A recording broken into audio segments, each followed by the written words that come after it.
today we're jumping right in. This month, January, at Art of Alignment Academy is all about vitality. How can we become more vital in our bodies, in our minds, in our hearts, right? Emotionally more vital, to really focus on taking some time. 2024, we're right at the beginning, to start to cultivate the wisdom of training our minds so that we can become healthier, simply because we have the tools to calm ourselves down, to increase our level of happiness when we're feeling a little off, and to also cultivate the right tools, skillful means.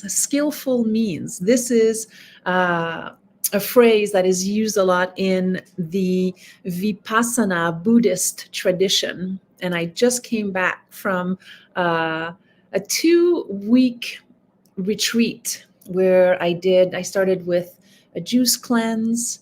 I then did a colonic, and then I went into a 10-day silent meditation retreat. And I cannot say enough about it in terms of how it helps to bring oneself back to a place of center, to a place of vital energy. And I strategically chose January and the theme of vitality because I knew that I was going to do this retreat. I knew that I was going to do a juice cleanse. I was going to do a colonic and really take care of my body, because when my body is settled, when my body is also emptier than full. What I mean by that is when I have less food, less nutrients, less caffeine, less alcohol in my system, it helps to clear my mind. It is a support mechanism for me to be able to concentrate at deeper levels. Hence, my preparation into my 10-day silent meditation retreat. So I want to say good morning, Savi. I'm so happy that you're here. Thank you for being here, and happy New Year to you. All right, my friends. Savi, welcome. Happy New Year to you and your beautiful family, and to everyone else who's joining us live this morning. This morning, today, the month of January, we're moving into vital life force, vitality. How do we cultivate a sense of vitality in our lives that is sustainable, that will sustain us through the entire year and beyond? And I decided to start this month with a topic that is very near and dear to my heart, as I am in my menopausal years and have had a resurgence of menopausal symptoms in 2023. And I wanted to talk about this because so many women that see me for treatment, for osteopathic alignment, for mind-body alignment, for coaching to assist them in processing emotions, what I've realized is that so many women are going through perimenopause, which is the period before entering full menopause, which is usually signified by the complete stop of having our menses, our monthly periods rather. So when you stop having your period, you're technically, physiologically fully into your menopausal years. And perimenopause is when sometimes you have them, sometimes you don't, they're irregular.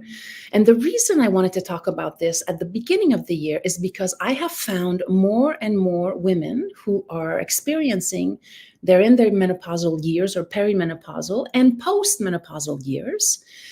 I find that there has been a shift in terms of the symptoms, and I'm not sure, this is just me surmising, I'm just assuming, I'm looking at this, I'm noticing my clients, I'm taking notes, and it seems that things have shifted since COVID.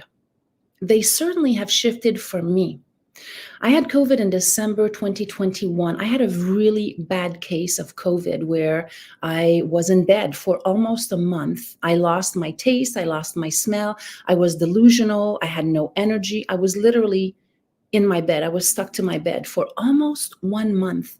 And it took me almost 1 year to fully recover from my COVID symptoms, which were loss of smell, loss of taste, low energy. I was fatigued. I felt apathetic. I wasn't really interested in many things. It took a lot of energy for me to get myself motivated in the morning. So it was a really taxing year in that way. And what I noticed is that it was happening to a lot of other women. So I want to address this because what I have seen and found, and this is not new, everybody or a lot of women know that menopause can start very early on in life for certain women. So I had a question from Jay Lynn on Instagram. So I posted a question on Instagram about menopause, if you were experience certain symptoms. And Jay Lynn was asking me, at what age does menopause start and what are the initial symptoms? And so that's a great question. Thank you for asking, Jaylin. I appreciate that. And so my answer to this, what I have been in relationship with, what I've experienced with myself and in my own practice, is that women can start having perimenopausal symptoms, meaning on and off of your menses, of your monthly periods, as early as your mid-30s.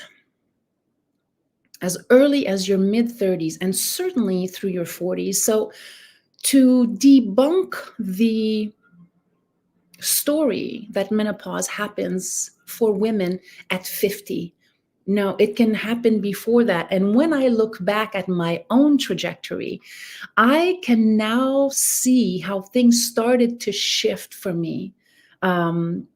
During my late 40s, things started to shift. What I mean by that was energy levels, a sense of mental acuity, a capacity to have a wider perspective. I felt like my world was kind of zooming in on me a little bit. And they're very subtle at first for some women. For others, they're very intense and obvious. So as early as mid-30s, sometimes even earlier. And what's really important for you to know if you're watching this is that menopause can last 1, 2, 5, 10, up to 15 years, sometimes longer.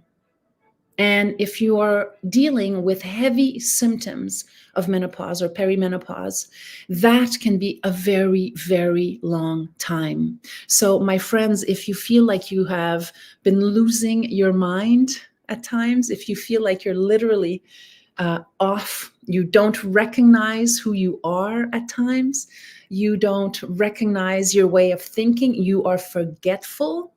Forgetfulness is a major symptom of perimenopause and menopause. Please do not believe that you're crazy. You're not. You are not crazy. It's just that your hormonal system is going through a major roller coaster ride. And today, you and I are going to explore that together. And I want to reassure you with love and with kindness that this too shall pass. And while we're going through it, it feels like it will never end. And it's intense. And so it's very interesting as we get older, women's bodies change, of course, men's bodies too. And that'll be another class. For today, I'm focusing on women and menopause. Our bodies changed, and yet we are expected to perform at the same level. We are expected to not feel what we're feeling. And I think that that might be one of the biggest wrongdoings for women who are going through menopause, to expect us to be the same. Because we're not the same. We change. The symptoms change us foundationally in my experience, for the rest of our lives, or certainly what I am experiencing as the continuing of the rest of my life. I feel that I have been fundamentally changed through the past, certainly, I would say 7 years, as I was going through other personal changes. So that's another component to be super mindful of if you feel off kilter, if you're going through other big changes in your life. So it's interesting, right? Because the menopausal years, for the most part, occurring, let's say, late 40s into 50s, up into late 60s, and even 70, right? Those are times for women when we naturally have huge changes in our lives. And what do I mean by that is, if we've had children, a lot of our children might be leaving the nest. So there's the empty nest syndrome. So we feel additional grief a lot of the time, a sense of loss, and not in a negative way, but in a real way. If you've had children living in your house all this time and they're growing up, or if you have children that are still living with you in your house and they're going to college, there's a lot of emotions to manage, because you have usually raging hormonal years in the teenagers or the young adults, as we as women are moving through our own hormonal imbalances. So I want to normalize this so that you don't feel like you're losing it. That if you're going through changes, if you feel that mentally your mental acuity has diminished some, you're somehow confused, you feel overly emotional, that's completely normal. There's nothing wrong with you. And there is something that we can do about it. We can move forward in a healthier way to sustain us for the long term. Because as I said, in my experience, going through menopause changes us forever. We're not the same women any longer. And yay, right? Hallelujah. Great. We change. And still, we need the right support. We need to be in touch with the right types of supplements that can help us go through some of these super challenging times. Sabi is asking me, why do certain women experience menopause sooner while others experiment it much later? Great question. Thank you, Sabi. And the answer to that is, I don't know, because every person's body, every woman's body is different.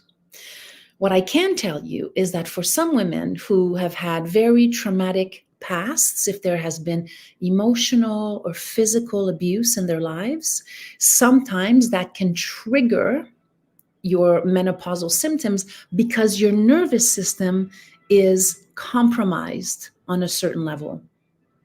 So, we've talked a lot in 2023 about doing the work. Every class I'm inviting you to experience with new exercises, new possibilities for you, and to start doing your work, meaning your work of connecting more deeply to yourself, to listen to your body and to listen to your heart, and to listen, to pause and to take a moment to really deeply, really listen to what your body is telling you. Because when we do that, we become more in control of how we move through life. If we are too reactive, we can control that when we listen and tune back our reactivity button. So, Sabi, part of, in my experience, why some women experience menopause much earlier than later, some of them may be more physiologically based, and for others, it's because there has been more trauma overall in their lives. And so if you don't have a strong and healthy immune system, nervous system to begin with, it's possible that you might get into menopausal systems way early on. And there are many other reasons, all of which I don't know. I can only share what I've experienced in my own practice when I see young women, some of them in their early 30s, come in and they're starting to have these menopausal symptoms. A very common one is emotional dysregulation, feeling off, feeling like life is really hard and we don't know how to manage our emotions. Even harder if you are a woman who is going through some sort of emotional separation. If you are in your 40s or even in your 50s and you're going through a separation, that can also really add a lot of grief and confusion to the menopausal symptoms. So just to talk about a few of those symptoms that might arise. So we already talked about the brain fog, a loss of mental acuity. What I mean by this is sharpness of your mind. The sharpness of your mind diminishes. Clearly, physiologically, a very common one is that we start to have our inner heating system augments significantly.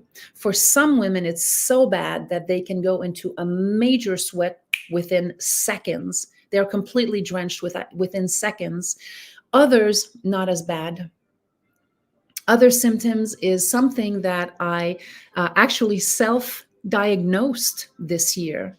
And I was just sitting with this and thinking about it. And I was like, wow, this feel like apathetic neurosis. Apathetic neurosis. And it just kind of showed up in my reality as I was writing, because I was writing about my symptoms every day. I was really tracking myself, how I was feeling in the morning, if I had a really low drop in energy levels. And so apathetic neurosis, and then I actually looked it up, and it's an actual thing. Apathetic neurosis means when you have a deep disinterest in everything. You're just not interested in anything anymore. You have no zest for life. You feel really low. It's not so much a depression, it's a low grade depression, but more related to having zero interest in doing anything. And when that happened to me, this is a few months ago when I had this kind of realization as I was writing, and I thought to myself, I'm the antithesis of apathetic neurosis. Naturally, in my life, how I have known myself to be has been much more engaging, enthusiastic, optimistic, energetic. So when that showed up in my reality, again, I paused and I took a step back and I said to myself, okay, this is not normal. Something is going on with me, and I need to deepen my exploration into how I can heal myself. And that's when I turned to a lot of research about the best supplements that I could get for myself. And what I can tell you, and we're going to go into the supplements in a moment, what I can tell you is that a continuity in life of curiosity. So, what I mean by this is if you're experiencing apathy in your life, if you have a loss of interest in many things, which is unusual for you, you're probably off hormonally. Your hormonal system is off if that's not your natural way of being. Or you might be someone who experiences apathy or low-grade depression on a semi-regular basis. That, by the way, is not abnormal. Most of us do. If it's unusually low, if you're feeling unusually listless, like there's no interest, you have no energy, you're maybe even asking yourself, what's this all about? Like, what's this whole life about? Like, you go into an existential conversation with yourself. My friends, it may very, very well be a significant hormonal imbalance. And that's what hit me a few months ago. I woke up one morning and I was feeling such a depth of apathy, zero interest in anything. I could have stayed in bed all day. It wasn't depression per se. It was just like, I just didn't have any energy, impetus, desire to do anything. It's not that I didn't want to be alive. It's just that I just wanted to not do anything. And that's when it hit me. And I was like, whoa, okay, I think my serotonin levels must be super low. My cortisol is shooting straight up. And because I have a little bit of experience in those areas because of my work, I said to myself, okay, I need to check in and see what I need to do, what I can do to support myself. And the reason I'm starting with our menopausal conversation in relationship to vitality and health this month, January 2024, is because I found some solutions that I want to share with you. Okay, along the way, if you have any questions or comments, please make sure you post them in the comments. And you can say hi if you've just joined us on YouTube. Welcome and Happy New Year to you. So I want to get into this list of vitamins and supplements that I put in my last newsletter to assist you in understanding why it's so important for you to check in. So the first thing I'd like to say is that if you are going through menopausal symptoms, I would highly recommend, wherever you are in the world, to research, find a functional doctor. And the reason I'm suggesting this, a functional doctor, just Google it, do some research in your area, not a traditional doctor, not your regular doctor if you have one. A functional doctor is a very differently trained professional. And what they do is they will take blood samples and test your hormonal levels in areas that your regular general practitioner, general doctor will never look for. And that's simply because they are trained in different expertise. They have different specialities. Okay, so the first thing you want to look for is a functional doctor in your area. And then we're going to go through this list that I put through my newsletter, starting with calcium and vitamin D. Calcium and vitamin D, you've heard about it a million times.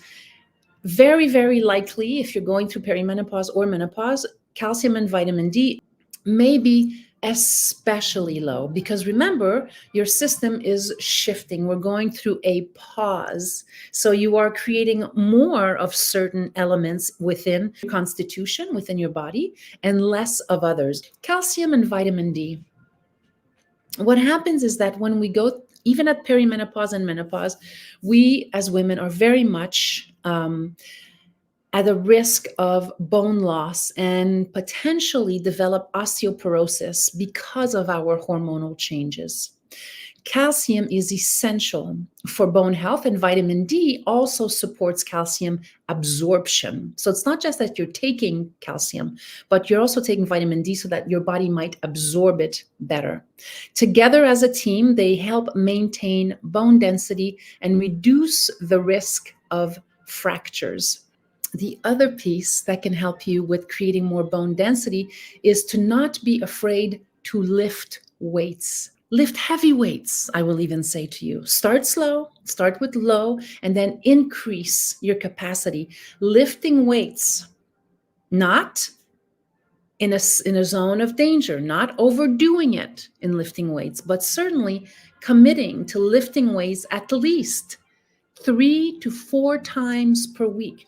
Start with 2-pounders, start with 3-pounders, go to 5, go to 7, go to 8, go to 10, maybe go to 15 at some point. Gradually start to lift weights.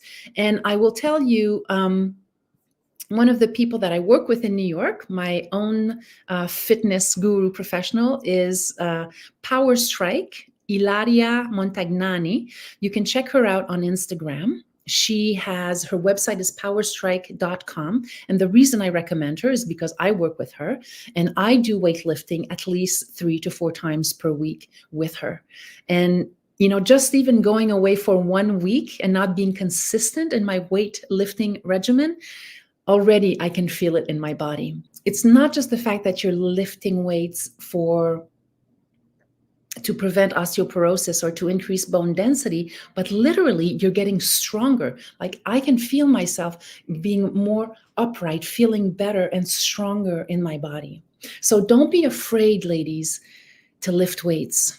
Don't think that, I heard somebody at the gym recently say that. She said, oh, well, I'm getting older and I don't want to hurt myself, so I'm not lifting weights. So in my experience, that might be the opposite of what one needs to do as we are going through these years of menopausal and hormonal changes. Actually, lifting weights is to your advantage. Omega-3 fatty acids. You may have heard of these. Omega-3 fatty acids are found in fish oil and certain plant sources. And most importantly, menopause, my lady friends, is all about having an incredibly high dosage of inflammation in the body. We cannot get rid of the inflammation. Omega-3 fatty acids will help with that. They have anti-inflammatory properties, and they really help to alleviate symptoms. For example, they will help you with joint pain, mood swings, which are big in menopausal years, and cognitive decline.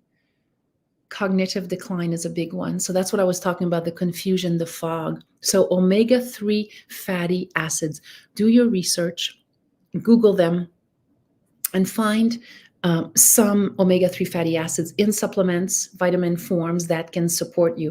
And you may not try all of these at once, but if you get an appointment with a functional doctor and you do the proper blood tests, they will be able to support you in directing you in which best supplements to use for yourself. The next that I'm encouraging you to explore is vitamin K. Vitamin K is essential for blood clotting and bone health.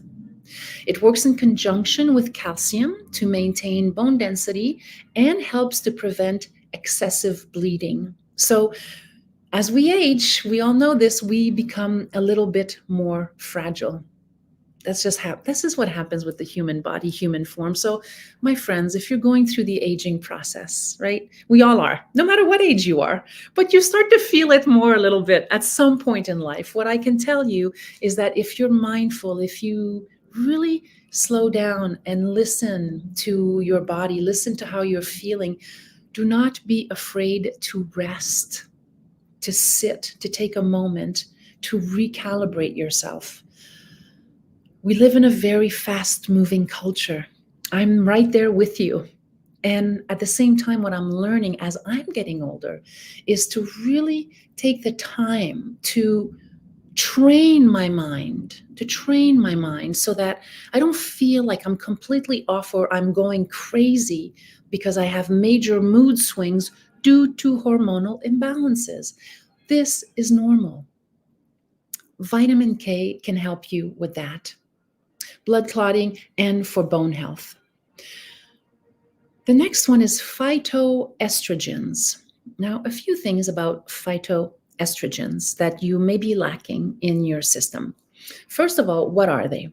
Phytoestrogens are plant-derived compounds that mimic the effects of estrogen in the body. So as we know, when we move into menopausal years, our estrogen levels can significantly decrease. During menopause, when your estrogen levels decline, phytoestrogens from foods, for example, like soy, they can help to alleviate symptoms, especially hot flashes and mood swings. And I'm going to come back to the soy conversation because it's also contradictory. Some say soy is great for you. Some say soy is not good for you in menopausal years. I'm going to come back to that. But just know right now that healthy, well-cultivated soy does contain phytoestrogens that can significantly help with those hot flashes and mood swings. Now, they're plant compounds that have a chemical structure that's similar to estrogen. This is why they help us. They help to increase our level of estrogen in the body. They bind to estrogen receptors in the body, exerting estrogen-like effects. So they mimic estrogen. Okay, here are examples of foods that are rich in healthy phytoestrogens. And I'm going to put all of this on our Facebook page, so don't worry about it. You will have access to all of this. I'm just laying it out for you first. Okay, so some soy products. For example, healthy tofu, tempeh, edamame, soy milk, and soybeans. Flax seeds, If you have breakfast in the morning, you have a little bit of zero sugar yogurt, some really great cashew nut yogurt. Put some flax seeds on there. Put flax seeds on your oatmeal, in your cereal, can be super helpful. Flax seeds contain lignans, and lignans are a type of estrogen. Now, what are lignans? Lignans. Lignans are a type of polyphenolic compound found in plant-based foods, particularly in seeds, whole grains, vegetables, and fruits. These compounds have antioxidant properties and can be beneficial for various aspects of health, one of which is for women who are going through menopause, particularly noteworthy for women who are going through menopause. So phytoestrogenic properties, they mimic estrogen. Lignans are classified as phytoestrogens, which means they have a chemical structure similar to estrogen. So it helps to replace estrogen in your body. It gives you hormonal support. Lignans give hormonal support. So during menopause, when estrogen levels decline, phytoestrogens like lignans may help alleviate symptoms related to hormonal fluctuations. So again, we're moving more towards balance. Lignans also help support bone density. They contribute to bone health by interacting with estrogen receptors involved in bone metabolism. So they're pretty important, and they are found in phytoestrogen foods. Also, lignans will help with cardiovascular health. It does a lot for us. It helps with cholesterol regulation. And most importantly, lignans found in phytoestrogens, and I'll give you more foods in a moment, is really good to protect the effects against breast health. Lignans have a protective effect against certain types of breast cancer. They also act by inhibiting the growth of cancer cells and interfering with the activity of hormones that promote breast cancer. So again, I'll put this in the show notes, in the class notes after our class today. Lignans, Lignans. Do your research so that you might find out more about them. But certainly for women, so many of us have dealt or are dealing with breast cancer.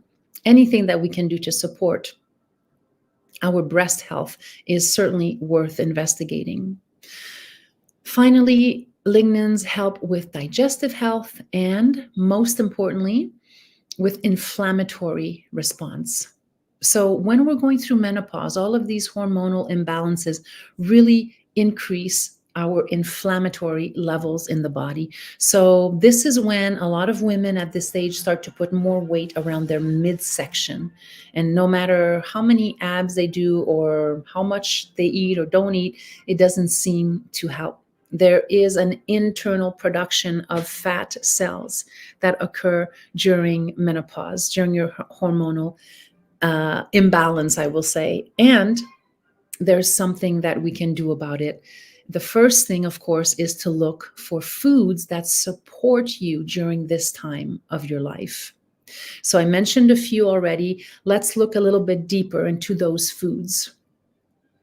So it might seem minimal and almost trivial, but seeds are super important in maintaining healthy hormonal levels, your mood, helping with hot flashes during menopause. So sesame seeds, in addition to flax seeds, make sure you just put some sesame seeds on your food every day. Just put some on your salad, put some on your dinner, on your soup, in all of your food. Just drop some sesame seeds, some white. If they're raw, all the better. Anything that is raw as opposed to toasted is better. You get more nutrients from them. Legumes such as chickpeas, lentils, and split peas increase the level of legumes in your diet. Berries, super important. Strawberries, raspberries, and blackberries. Strawberries, raspberries, and blackberries are very good. They're phytoestrogenic food during your menopausal years. I would stay away from fruits like bananas, can be counterintuitive during our menopausal years. And also, if you are having too many citrus fruits, can be counterindicative to your health during menopause. So just kind of, also you have to experiment and play with this. So for me, I know that I love grapefruit and I can have grapefruit and it doesn't seem to affect me. But as soon as I start taking in too much coffee, certainly alcohol, I get my internal heat gets turned on and I get moodier. I don't sleep as well. So just to remember this, right? To be more discerning about what you're eating on an everyday basis, and just little bits every day is super helpful. Okay, I said that I would come back to soy because there are some counterindications to soy. For some of us, soy is very unhealthy, especially if you're having mass produced soy. So what we want to look at is get some soy that is non-GMO. So that is cleaner, purer soy, and you may have luck with it. It may not disturb your system. So you have to do, again, a little bit of research when you go to the supermarket. Make sure that you get organic, non-GMO soy so that you can start to integrate that in your diet. And also, if you have too much soy, that can be a counterindication. So you want to be careful. Again, nutrition. And it's really important at this stage of life to really pay attention. Like, this is what I'm talking about, discernment and choosing a discipline for yourself to really take care of you requires a little bit of effort, right? So the other counterindication with soy is that if you are someone who suffers from thyroid issues, ingesting soy could be a problem. It can interfere with your thyroid function because it inhibits the absorption of iodine. So be mindful of that. If there are thyroid issues in your family, in your mother, your grandmother, take a look and see if anyone in your family has ever had thyroid issues. And if you're eating too much soy, especially genetically modified soy, the bad type of soy, can also help to dysregulate your thyroid. Tempeh and miso are two of my favorite foods. I love tempeh and miso. So mostly I'm a vegetarian, vegan type of person. I very, very rarely eat any meat. I'm not saying that meat is not good for you. I'm saying, in my experience, not eating meat has been great for me, so for my system. And I also was brought up a vegetarian, so it's no big effort for me to not eat meat. So to look also, if you're using tempeh and miso, I use a lot of that in my cooking to make sure that it's also genetically non-genetically modified, right? That you're not eating genetically modified foods or any type of processed food. So you have to look at labels. You have to take a moment and look at labels. Also, if you're eating too much soy, it can produce some digestive sensibility in your intestinal tract, into your small and large intestines. So just play with it. See how that might work for you. And finally, if you are entertaining trying out soy, or if you are eating soy, but you're not really being discerning about it, soy may also increase the development of allergies in your system. So be super mindful of it. Try different kinds of soy, be mindful, and be discerning about the kinds of foods you are ingesting at this time. I will tell you, it makes a world of difference. Again, I just came back from my 10-day silent meditation retreat, and obviously we're fed while we're there. It's a vegetarian cuisine, and I feel so much better because I've been eating extremely healthy. Now, of course, in addition to that, we're sitting, walking, standing 8 hours a day, meditating, training our minds. So of course you reach different levels of consciousness, and I'm eating less and I'm eating super healthy. So of course I feel like $1,000,000. And can I tell you, I had 0 symptoms last week. I slept extremely well. My dream time was super activated, which I had lost over in 2023. I'm a pretty avid dreamer, but I felt like I couldn't sleep well, so I could not encourage a healthy relationship with my dream time. So all of these pieces go together. Integrative medicine, structural, physiological integration is what we're talking about. And then finally, on foods, I want to tell you about whole grains. Eat whole grains as long as they agree with you. Oats, barley, brown rice, if it agrees with you, instead of white rice, instead of processed rice. Make sure you get the better type of rice from your supermarket. And there are others. There are B vitamins, antioxidants, iron and magnesium. Of course, protein is important in your diet. And so I wanted to show you a few things that I use that has really helped me a lot with my symptoms, but also that has really helped me to get out of this apathetic neuroses that I mentioned to you.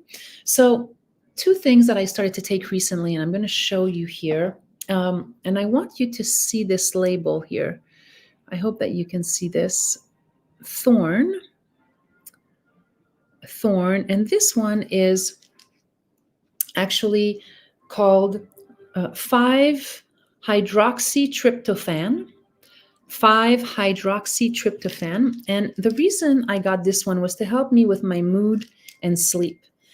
And this has made a huge, huge difference in my capacity to sleep longer and much more deeply.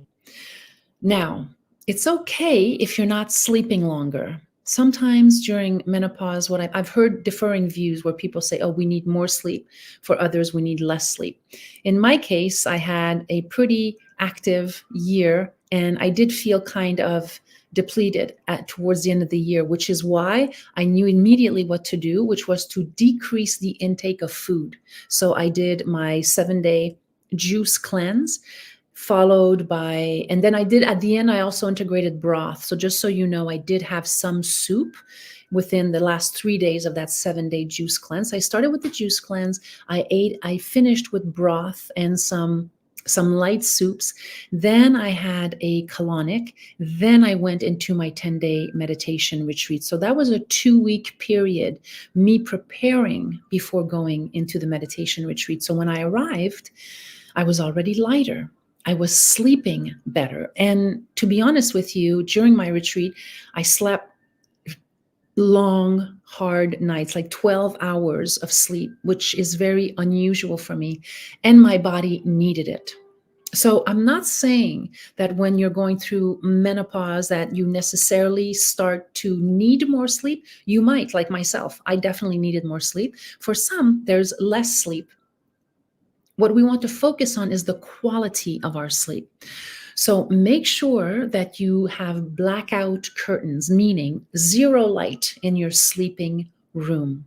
Get rid of all potentiality of light coming in. That really helps your circadian rhythm to metabolize itself, to really bring the awareness of your physiology, your system, to really rest. Because when we are in dark areas, naturally our bodies go into resting mode.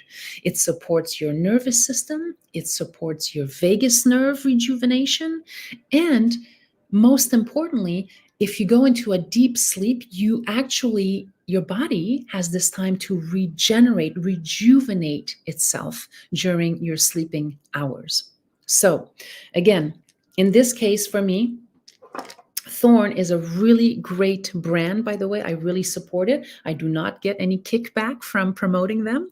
This is called 5-hydroxytryptophan. I will put it in the notes so that you have access to it if you are struggling with sleep and also with moods. So since I've been taking these, and it's not even been a full month yet that I've been taking them, and I've been feeling much, much better, much more positive, much more hopeful. So the other one that I'm using is vitamin B12. I know I mentioned that a little bit in my talk, vitamin B12. So this is all encompassing. All of the vitamin Bs are in here. And these are specifically for functional, physiological functions of your body to help with all of your systems, endocrine, respiratory, cardiovascular, nervous, vagal tone, and so forth, and also for brain nerves. So this has helped me significantly with getting out of brain fogginess and helps me with brain acuity. So I feel sharper. I was feeling dimmed out for several months. I was really struggling to be on top and to be on top of my work and my writing. I've been writing a lot more, and I struggled with it a lot in 2023 because my hormones were moving so much. And at first, I didn't really recognize what was going on. As soon as I did, I started to use those two in particular, and it's been super helpful. I've already talked about magnesium. One of my dear friends brought this to my attention. This is called pure C60 olive oil, carbon 60 fullerene solution. And I'm going to add this also in the notes so that you might research this. Now, this is a little bit more expensive, but this really helps with your metabolic health and a whole bunch of other things that I can't remember right now, but that I'll write in the show notes so that you can have access to this. And something else that I take every day is zinc. I've been taking this since I had COVID in 2021. I take 1 tablet of zinc every single day. And then a few other things that are fun that I started taking that I'm really enjoying. I like to exercise. And so I've spoken about LMNT before, these little packets of sodium. Apparently, we don't have enough sodium in our system or the right type of sodium. And since I started taking these also over the past, I would say half a year, I've been feeling more energetic. And then finally, I've been using this perfect amino. This is protein for your muscle. This is from Body Health. And I tried it out. I wasn't sure. They had all kinds of great reviews, on Instagram and everywhere I saw it. But I really did my research with this. And I found this to be super helpful. So bodyhealth.com. Again, I don't get kickbacks for advertising any of this. These are just some of the things that I use on a daily basis. And the perfect amino acids are literally protein for your muscle. So what happens also as we start to age, and particularly for menopausal women, we start to lose muscle mass. And the quality of our fascia, our skin and our fascia starts to change. You've seen these commercials about how, our skin starts to crimp. I think they call it crimping. You get like this crimpy type of skin that women don't find attractive as we get older. I can't say that I've experienced that yet, fingers crossed, but literally amino acids will help to nurture, to support, to increase protein in your muscle fibers so that you are not losing the quality of your skin elasticity, and also, very importantly, for your fascial system to remain healthy in collagen and also in elastin. So you're both, you can keep this tight skin look, right? As we age, things start to droop. Well, these are all solutions to assist you naturally in maintaining your health. But really, to be honest with you, the most important thing that I can share in my own experience, daily attention to your nutrition, to what you drink. Lots of water, lots of healthy, quality water, delicious, alive, plant-based foods. Eat less, not more. Stay away from processed foods. Stay away from heavy pastas, anything that's really heavy in structure. That is your baseline for health overall. And that is also related to you having a much easier time going through these menopausal years. So, my friends, I hope that this has been helpful to you. Again, I will put all of the notes on my YouTube channel in a description so you have access to it. I want to invite you to join our Duchêne Method Facebook group page, where we are starting a brand new year of prompts that I'll be inviting you into, so that you can also cultivate and train your mind to focus on what's working in your life, to choose to focus on how you might increase the quality of vitality in your life. You feel more vital. When we are vital, more movement moves through us, right? We become more freer. We connect with others with more ease. To really take some time, really practice small steps every single day. And I can tell you from my own experience, it will make a difference as you get older. Because the story that getting older, because we're becoming wiser, we're supposed to be becoming wiser as we get older, is easier, I found it to be a little bit of a fallacy. It's not necessarily easier as we get older. In fact, over the past years, especially with the pandemic and so many huge disorienting traumas and wars going on in the world, it actually seems to be getting harder, more difficult. And I'm not saying this from a morbid place, but from a realistic place. So you have to choose. You have to choose what you're going to focus your attention on. What are you going to focus your attention on? And I suggest that you focus it on your health, on your heart health, on your mental health, on your emotional health, on your physical health. Stay away from technology. Stay away from being sucked into the addiction of technology. Focus on your passions. What can you do every single day to increase the quality of your life, of your relationships, of your relationship with your own heart? Most important. So thank you so much for being with me today. Sabi says, thank you so much, Anne-Marie, for your insights and help on this essential topic. Thanks in advance for your notes in the group. Thank you too, Sabi. Thanks for being here. I will look forward to seeing you next week as we delve into another layer of vitality, how we can continue to promote, increase, and connect with our own systems. First of all, to train our systems and our minds to become more vital.